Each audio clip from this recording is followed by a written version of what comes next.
Hey good people, welcome back to another video. I'm actually really excited about doing this one because today I'm going to talk about all the palettes that I've tried in 2025 so far and just how I'm feeling about eyeshadow in general. It's not that many palettes, y'all. I cannot believe it. It's so different than other years, but I think you'll enjoy hearing about the ones that I've tried. So if that sounds good, keep watching this video. Let me know what you think and consider joining the community because I'd love to have you come back. All right, let's get started.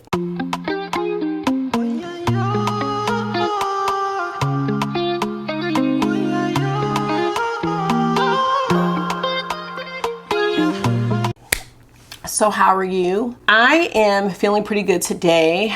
I have had a little bit of a reset moment as of like last night, this morning, and I just am feeling a lot better about things just in general. Got a lot of work to do, but I'm feeling a little bit better. You know, you set goals and sometimes it's hard to be consistent.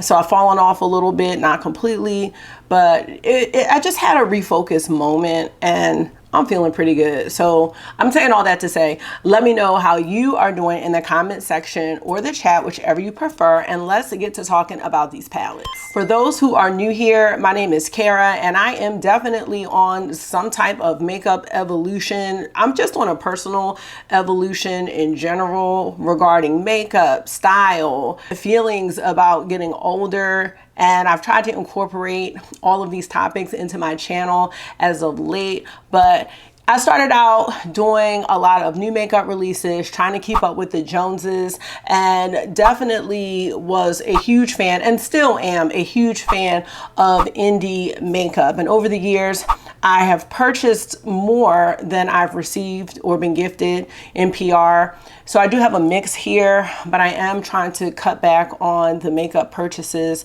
that I am making because my collection is now very out of control. It's actually giving me a bit of anxiety and I am trying to get it down slowly but surely. And I know some of you all can relate to that.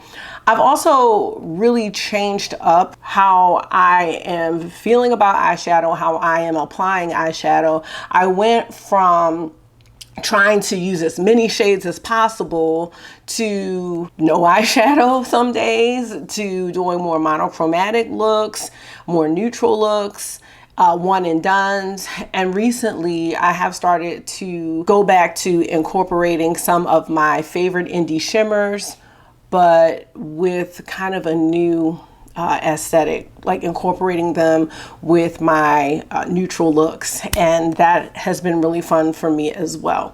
So still evolving, and I'd love to know how your taste for eyeshadow and makeup in general has changed over the years, but that's kind of my story. But I haven't bought as many palettes as I have in the previous years, and I don't think I've done a whole lot of videos like talking about palettes that I've tried so far in the year. I've done them here and there, but I thought it would be really fun to do that. And then just think about the future of eyeshadow palettes, the future of eyeshadow palettes for me, and what would really be standouts like in our community at this point. When I first started, there weren't like a lot of duochromes in palettes. You could only get them from indie brands, and there weren't these like all shimmer palettes. And now, unfortunately, the duochromes and the multi-chromes and the holochromes, they're a dime a dozen now, to the point where I can't really tell the difference, you know, so I really had to stop myself from purchasing a lot of those beautiful indie shimmers, but you know, they still do have my heart.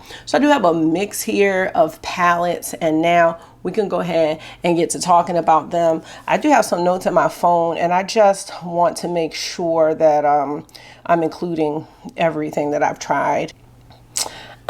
My grocery order has a substitution and an unavailable item. Let's see what it is. I'm about to be mad because if it's my Ezekiel bread, that is going to be a serious problem, in the words of Marky. Oh, they didn't have arugula, so they had to do arugula.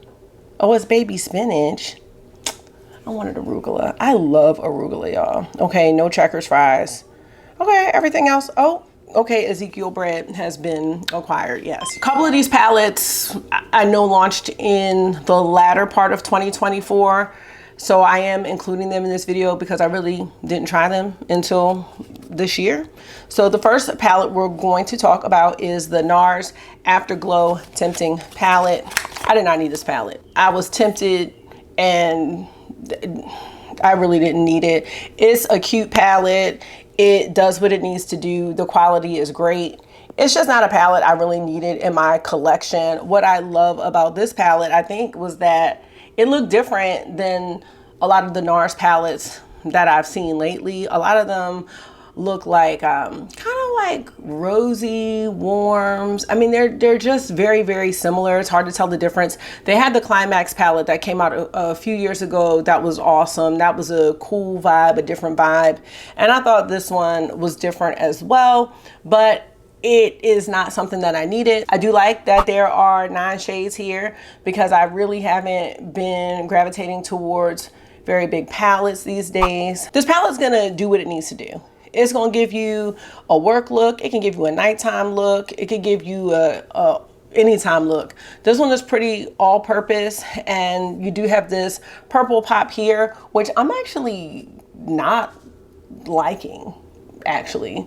Like, I would be fine if it was just like this and then there was, I don't know, some other shade. But I really didn't need that pop of purple. I don't know what else to say about it. And I'm not ranking these because I have not used them enough to really rank them. Quality-wise, all the palettes that I'm going to be talking about are amazing. So I will give you some thoughts, I guess, what I think about like color stories and things like that. But this is one I did not need. I feel like I have to sneeze and it's not coming. This palette can be a trusty palette, but I have other trusty palettes. So that's the thing. This is not gonna rank on my trusty palettes list, I don't think. I'm not sure if this palette's place in my collection is secured because that's just how I'm feeling about it. All right, next we are gonna go to, let's do Tasha, then we'll do Nomad. So we have the Bloom palette. Now, I bought this palette with a gift card, so I don't count that as a purchase. This one was my first purchase in 2025. Let me see. It might be the only palette I've purchased in 2020. That's a lie. Never mind. Sorry, it's not. Because I did acquire some from Lunar Beauty, but those palettes are old palettes, so I'm not including them in this video. I was about to lie to y'all and myself. I think that out of all of Natasha Denona's formats for her palettes, the middies are my favorite. I love that they're just small. It's not too many shades. These palettes that she has been coming out with lately have been more curated, in my opinion. You have the I Need a Nude, the I Need a Warm. They're palettes that you can use any of the shades together and you're gonna get a nice look. So I was very happy with the Bloom palette. And I looked in my collection for dupes, and I'm sure I overlooked something, but I don't have one that I think would really dupe this. I was thinking about my motherships, my Divine Rose motherships, but not really. Now, does Natasha Denona have similar shades in her other palettes? Absolutely. I'm not gonna say this is like a super unique color story or anything like that, but it's a very easy color story for me to use, and I do like these tones on me. So I'm happy to have this one in my collection. I don't have anything bad to say about it. The only complaint that I have is that Tasha stopped doing the cream to powder shades, and I really, really have grown to love those cream to powder shades, and I don't know why she's not doing them. It really makes me sad. So I don't know, Tasha, bring back the cream to powders. But let me know if you purchased the Bloom palette. And again, I'm happy with this one. Before that, there was the Roxa palette, and that one is still untouched. So maybe I should do something with that one soon. But this one's great. I really like it. The future is secured. Now, I am happy to report that the rest of the palettes that we're going to talk about were all gifted, and that makes me really happy. And they're all really good. So let's do Nomad. I have 3 here from Nomad. And I was like, wow, Nomad has come out with 3 palettes. Actually, this one came out at the end of 2024, and I started to film a video with this, and I did a really cute look with it. Maybe I'll have a picture or something. This is the Chamonix Après Ski. I think it's Chamonix. I think that's how you say it. Nomad continues to come out with these really awesome color stories. This one is giving me, hi. I have a karate. We do have karate. Oh, I can't hear. I cannot hear. Big class? It might be a big class. Yeah. Because Marky likes the big class. I was thinking this could be like a cousin for the Ghost Town palette, but maybe not. I don't know. But I like this color story. I just, at the time, I was in like a real brown neutral phase, and I never filmed with this video, but I think the color story on this is excellent. And I like that it's a bit monochromatic in the layout. I live for an easy layout. It just makes me really happy. So I thought this was a great release from Nomad, and they just continue to up the ante when it comes to color stories, when it comes to packaging and creativity. So I think this is a great palette. Again, wasn't really in that colorful mood, but I do like that it's kind of like muted in a way, but you still have some pops there for people that want the pops. So great palette. Then they came out with the Fairy Tale Europe palette. So they have Haunted Europe, they have Royal Europe, and then they have the Fairy Tale Europe. And I thought this one was cool too. Did I use this one? I didn't film with it. I think I swatched it during a new makeup releases video, but I haven't filmed any looks with this one on camera. Packaging, A+++. I just love that. I love the 3D situation here with the castle. I just think that this is nice.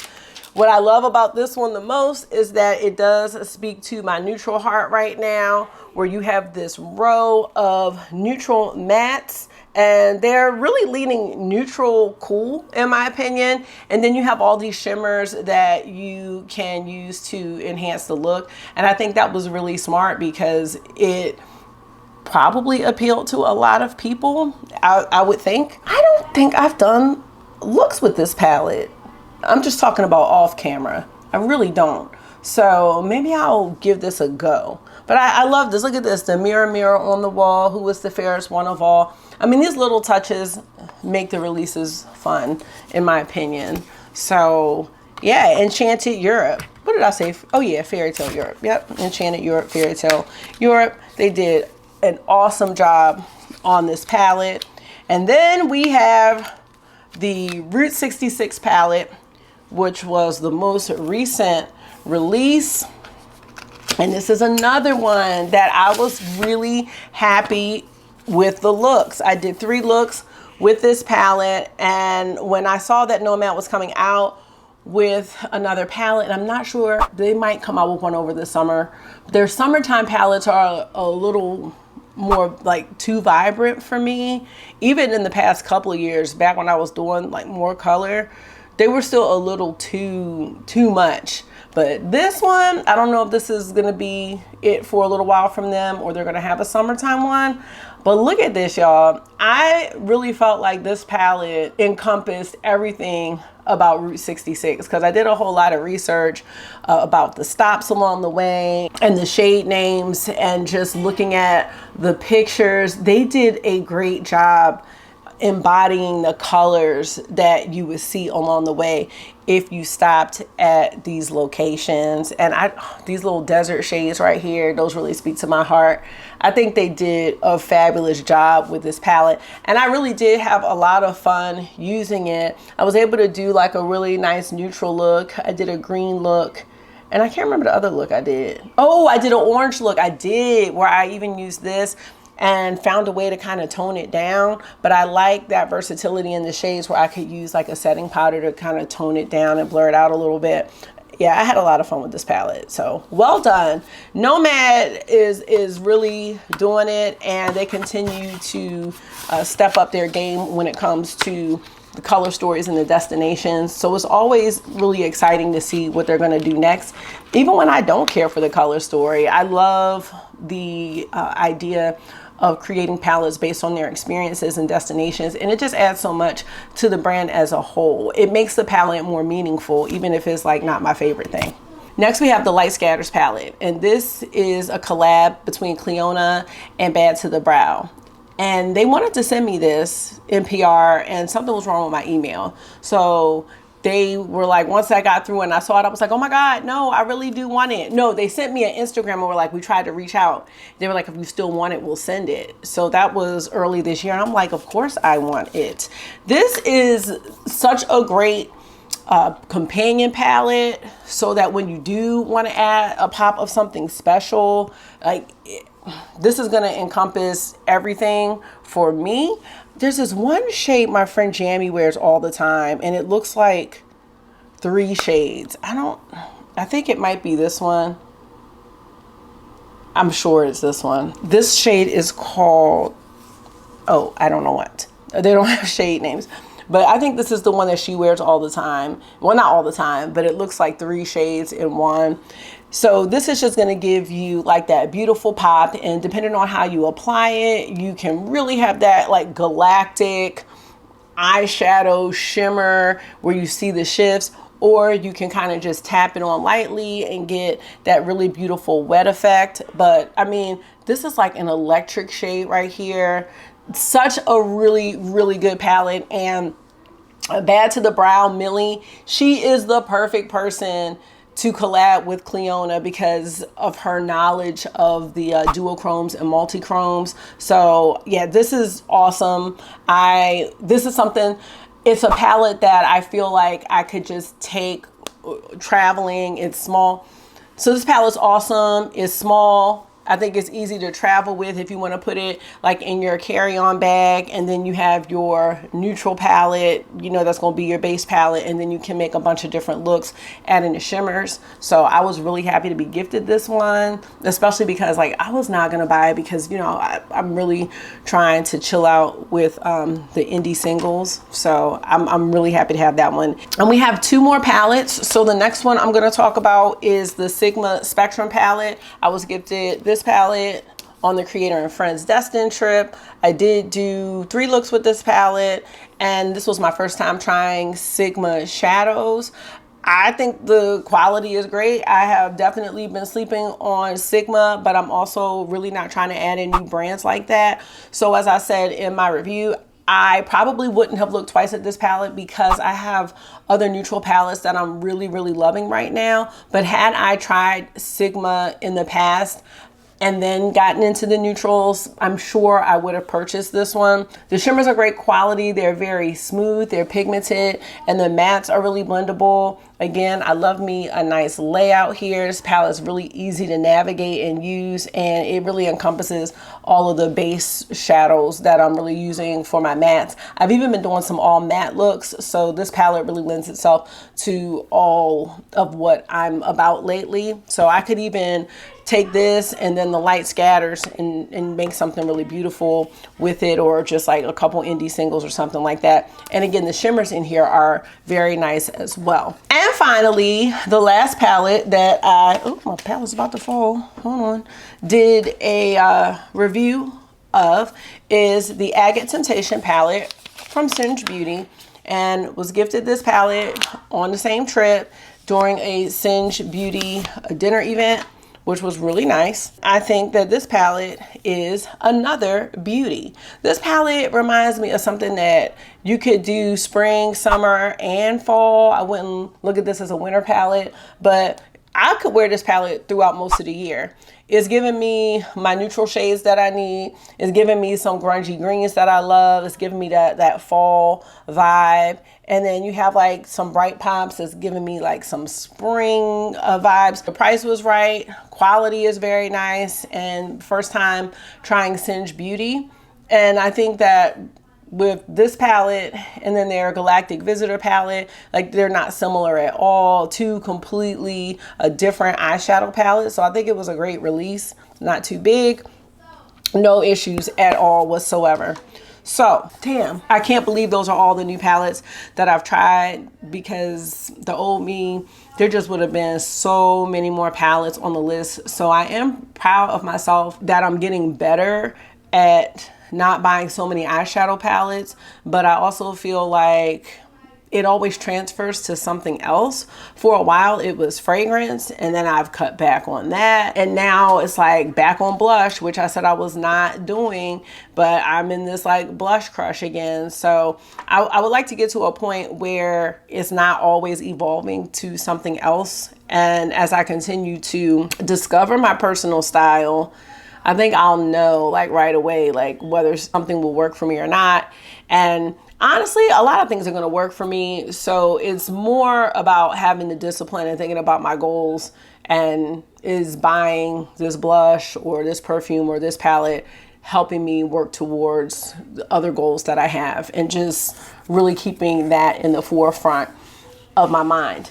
Now, as we continue throughout 2025, you know, we're going to continue to see a lot of palettes. And I actually did skip on a couple popular releases this year that I know I wouldn't have passed on before. The Adept Minka palette, that's still on my list, and they did have a 30% off, and I still chose not to get it. I just was like, I don't know, because the palette is so beautiful and I've seen reviews with it.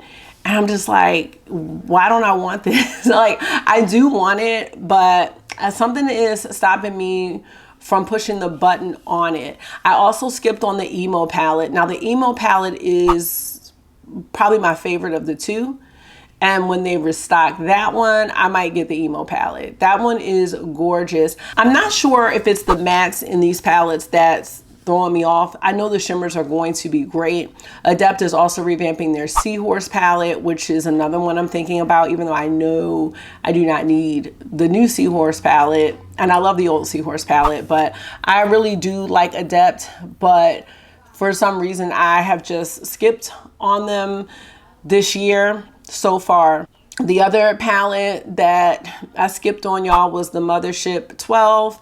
The Petalmorphosis palette. I just didn't feel compelled to get it. I also think that's a palette that I will eventually purchase, and I will do that on a deep discount, but I just didn't. I felt like it was not going to be used, and I skipped out. The other palette that I don't want to say waiting for, but was looking forward to seeing is the Byredo palette.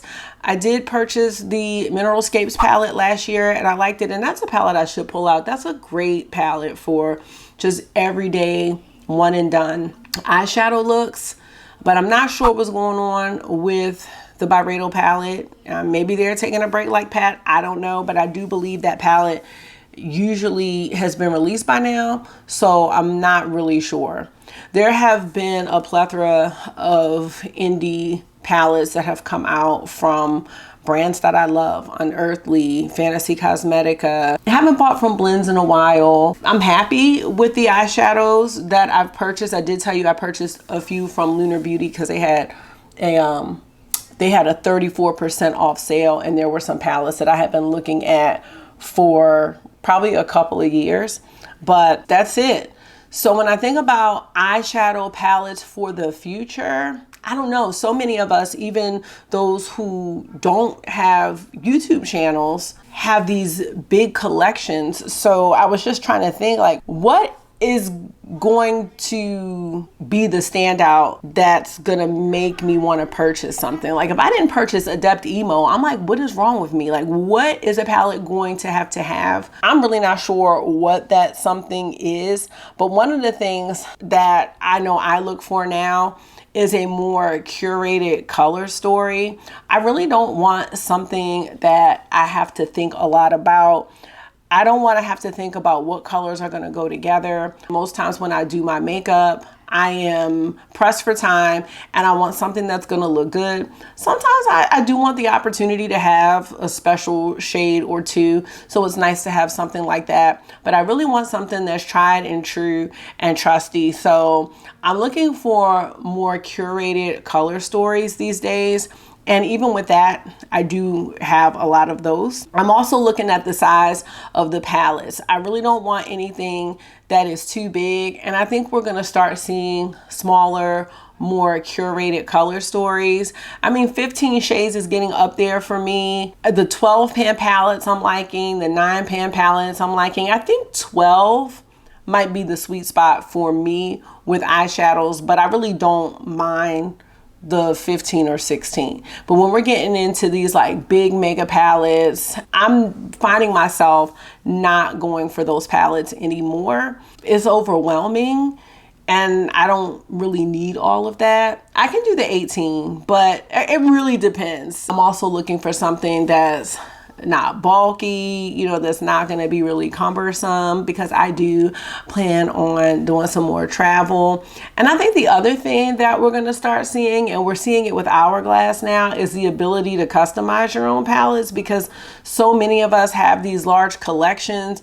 We don't want to keep repeating things that we already have. And even with Hourglass, you know, they have shades that come out in their palettes that are not new. And then it's like, okay, well, now I have 2 of this, you know. So I think the idea of being able to customize your palettes is great. You know, Lethal Cosmetics has that, like their palette designer, where you can create your own, which I think is awesome.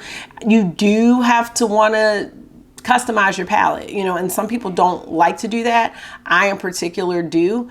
But what would make me really want a palette these days, and it's hard, and that's why I've bought way less palettes than ever. But I realized in buying less palettes, I am spending more time with palettes that I love, and it's allowed me to really start working on my personal eyeshadow style and what I really like. And now I am looking to do some more content where I'm taking some of these indie palettes that I really loved from a few years ago. How do I incorporate them with the way I do my eyeshadow now? And if you are someone who wants to get into indie makeup, but it really looks overwhelming, like, I want to show how you can kind of tone it down and make things like everyday wearable. I think that will be fun. But anyway, that's going to be it. Let me know how many palettes you have tried this year from the new releases. I mean, technically, I think the Nars palette and the Light Scatters, technically, those are into 2024 releases. Oh gosh, oh God, sorry. So, oh gosh. So, and one of the Nomads, I think, was 2024 as well.